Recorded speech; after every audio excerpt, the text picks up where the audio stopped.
A black American soldier walks up to a diner in Louisiana, 1944. He's in full uniform. He's risking his life for his country. The waitress looks at him and says, "We don't serve your kind here." He turns to leave. And sitting right there at the counter, eating a hot meal, is a Nazi prisoner of war. This actually happened. Not once, not twice. Hundreds of times across America during World War II. And what I'm about to tell you is so morally twisted, so historically documented, and so deliberately buried that even today, most Americans have no idea this was their country's reality. If this makes you uncomfortable, good. It should. Hit that like button and subscribe, because this story needs to be told. Let's start with the numbers. Between 1942 and 1945, the United States brought over 400,000 German prisoners of war onto American soil. That's nearly 500,000 enemy soldiers.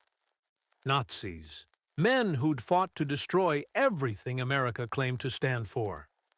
They were shipped across the Atlantic and distributed to camps in nearly every state: Texas, Wisconsin, New York, Georgia, California, you name it. Now here's what the U.S. government did for these prisoners. They housed them in clean barracks, gave them 3 meals a day, good meals, meat and vegetables, better than what many Americans were eating during wartime rationing. They provided medical care, dental work, recreational facilities. The Geneva Convention demanded it, and America complied to the letter.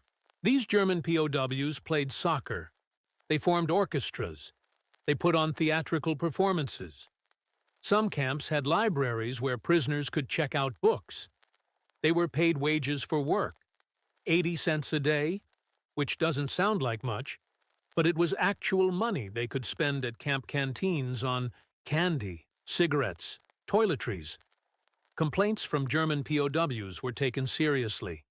If a prisoner said conditions weren't adequate, U.S. authorities investigated. International observers from neutral countries like Switzerland toured the camps regularly to ensure treaty compliance. America wanted to prove it was civilized, that it followed the rules, that it was morally superior to the Nazi regime. Now let me tell you what was happening to black American soldiers at the exact same time. Approximately 1 million African Americans served in the U.S. military during World War II. 1 million Americans fighting for their country, fighting against fascism, fighting against Hitler's ideology of racial supremacy. You see the irony coming, don't you? These black soldiers lived under Jim Crow segregation, even while wearing American uniforms. They were placed in separate units, completely segregated from white troops. They slept in different barracks, ate in different mess halls, used different bathrooms. The U.S. military was as segregated as the Deep South, and this was official policy from the top down. Black soldiers were overwhelmingly assigned to service roles: cooks, drivers, manual laborers, stevedores loading and unloading ships. Combat roles? Those were reserved almost exclusively for white soldiers. The military didn't trust black men with the honor of fighting, even though they were willing to die for their country. When black troops were stationed in the South, and many were, because that's where a lot of training camps were located, they faced the full force of Jim Crow laws. They couldn't eat at white restaurants, couldn't sit in the front of buses, couldn't use white bathrooms or water fountains. If they tried, they faced arrest, violence, sometimes death.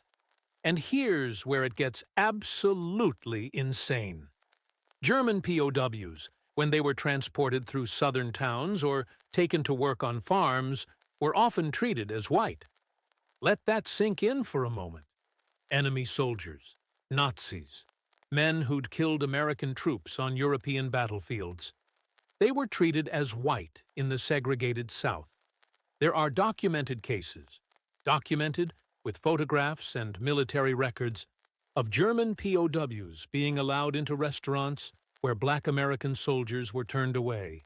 POWs could sit at lunch counters, could use white facilities, could move through Southern society with fewer restrictions than the black men guarding them. One black soldier from Louisiana, a man named Lloyd Brown, wrote about his experience decades later. He described taking German POWs on a work detail through his hometown. They stopped at a diner. The German prisoners were welcomed inside, served food, treated with basic human decency. Brown and the other black guards, they had to wait outside, in the heat, in their American uniforms. Brown said it was the moment he realized his country valued enemy soldiers more than it valued him. But here's the thing. This wasn't some aberration. This wasn't a few isolated incidents that the military tried to stop. This was systematic. This was policy. This was America showing the world exactly where black citizens ranked in its hierarchy. The military could have integrated its forces. Other allied nations did. The British military, the Canadian military, they didn't segregate troops by race, but America insisted on it. General Eisenhower, who'd later become president, enforced segregation throughout the European theater.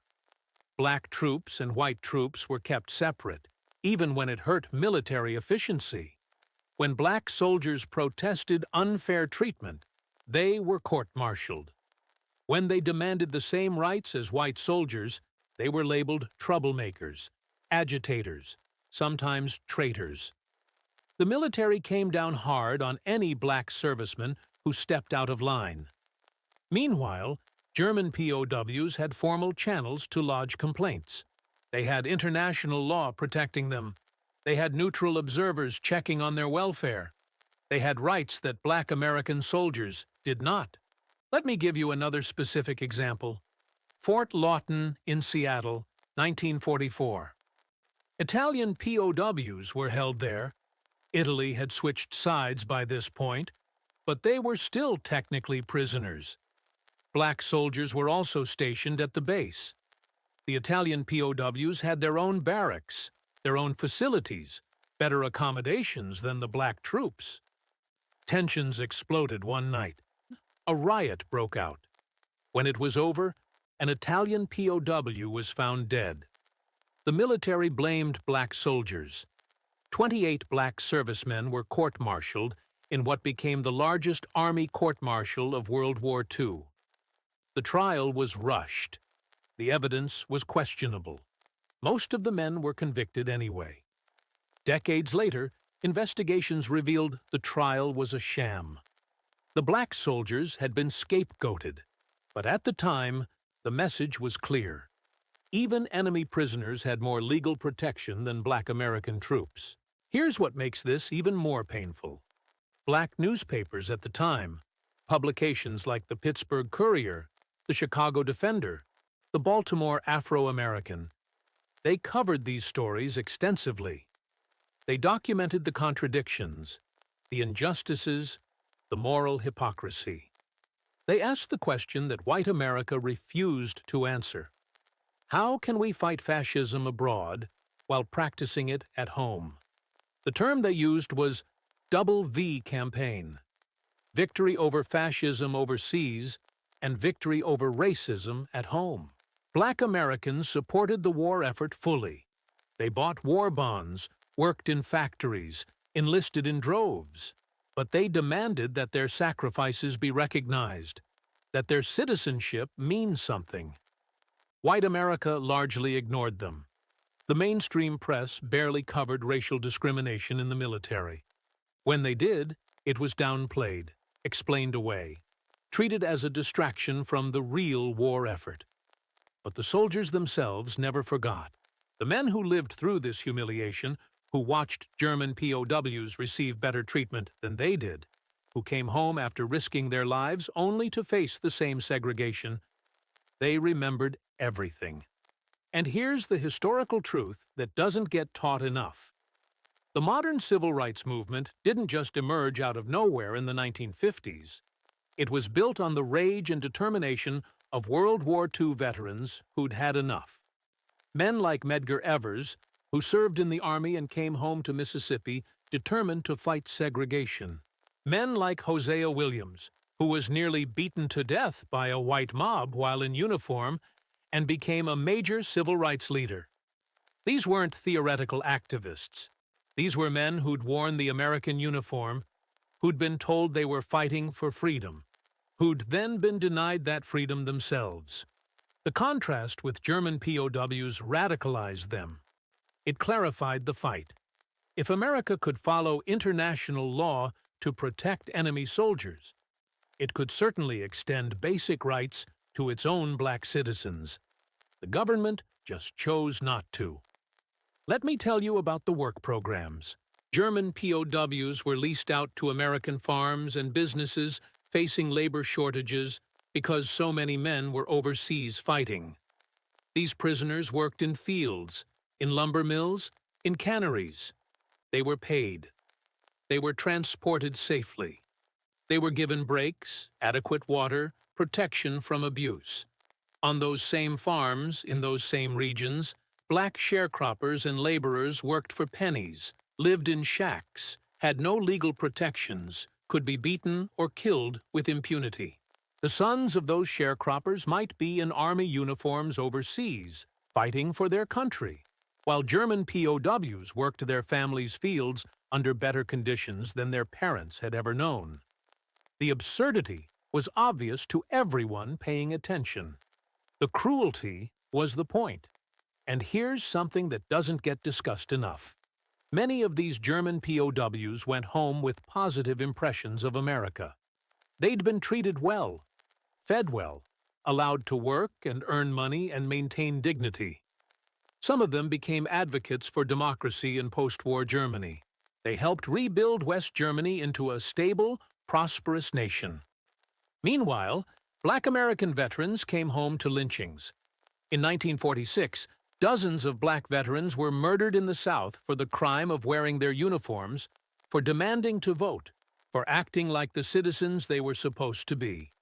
The most famous case was Isaac Woodard, a sergeant who was blinded by police in South Carolina just hours after being honorably discharged. President Truman eventually desegregated the military in 1948, but that was 3 years after the war ended. And it took years more for that order to be fully implemented. The damage was done. The message had been sent. But here's what America's leaders failed to understand. You can't ask people to fight for freedom while denying them that freedom and expect them to stay quiet about it. Every black soldier who experienced this contradiction became living proof that American democracy was incomplete. They became the moral force that would eventually crack Jim Crow wide open. The historians who study this period now call it one of the great moral failures of American history. Not just the segregation itself, that was already well documented, but the specific hypocrisy of treating enemy prisoners better than loyal citizens. It revealed priorities that America still hasn't fully reckoned with. There's a photograph I want you to imagine. It's not famous, but it exists in archives. It shows German POWs sitting at a table in a southern cafe, smiling, being served by white waitresses. In the background, through the window, you can see a black soldier walking past, not allowed inside. That image captures everything: the madness, the injustice, the deliberate choice America made about who deserved dignity and who didn't. Some people want to say this was just how things were back then, that we can't judge the past by modern standards. But that's garbage. Black Americans at the time knew it was wrong. Civil rights leaders knew it was wrong. Black newspapers documented and protested it constantly. Plenty of white Americans knew it was wrong too. They just didn't care enough to stop it. The Geneva Convention rules that protected German POWs? Those existed in the 1940s. The concept of human rights? That existed. America chose to extend those rights to enemy soldiers while withholding them from its own black citizens. That was a choice, and the consequences of that choice echoed for decades. The distrust between black communities and American institutions, the skepticism about American promises of equality, the understanding that patriotism and service don't guarantee justice. All of that was forged in the experience of watching Nazis get treated better than you in your own country. Today, when we talk about World War II, we tell a story of American heroism, the greatest generation, the fight against evil. All of that is true, but it's incomplete. The full story includes the evil that America refused to fight at home, the fascism it practiced even while defeating it abroad. The black soldiers who lived through this deserved better. They deserved the same rights, the same dignity, the same basic human decency that their country extended to captured enemy soldiers. They didn't get it. And that failure is on us to remember and reckon with, because if we don't understand how America could treat Nazi POWs better than black soldiers, we don't really understand America at all. We don't understand how racism was woven into every institution, how it shaped every policy, how it determined who counted as fully human and who didn't. This isn't ancient history. Some of those soldiers are still alive today, in their 90s and hundreds. They remember. Their children remember. Their grandchildren carry that history. And maybe that's the most important truth here. This isn't about shaming America or saying we're irredeemably evil. It's about being honest, about acknowledging that the gap between American ideals and American reality was once so vast that we literally treated enemies better than our own people. We've made progress since then. The military is integrated, legal segregation is gone, but the work isn't finished. Not when we still haven't fully addressed the generational trauma of that betrayal. Not when we still minimize or ignore these stories in our history books. The black soldiers who wore American uniforms in World War II fought two wars, one against fascism overseas and one against racism at home. They won the first war. We're still fighting the second. And every time someone says, "Thank you for your service" to a veteran, we should remember that for black veterans, that service came at a cost most of us can't imagine. They served a country that didn't serve them back. They fought for freedoms they were denied. That's the truth historians are still grappling with. That's the uncomfortable reality we need to sit with. Nazi POWs in America were treated better than black American soldiers. Not sometimes. Not in isolated cases. Systematically. Deliberately. As a matter of policy. That happened. In living memory. In the country we claim is the land of the free. We owe it to those soldiers, the ones who survived and the ones who didn't, to tell the whole truth. No matter how uncomfortable it makes us.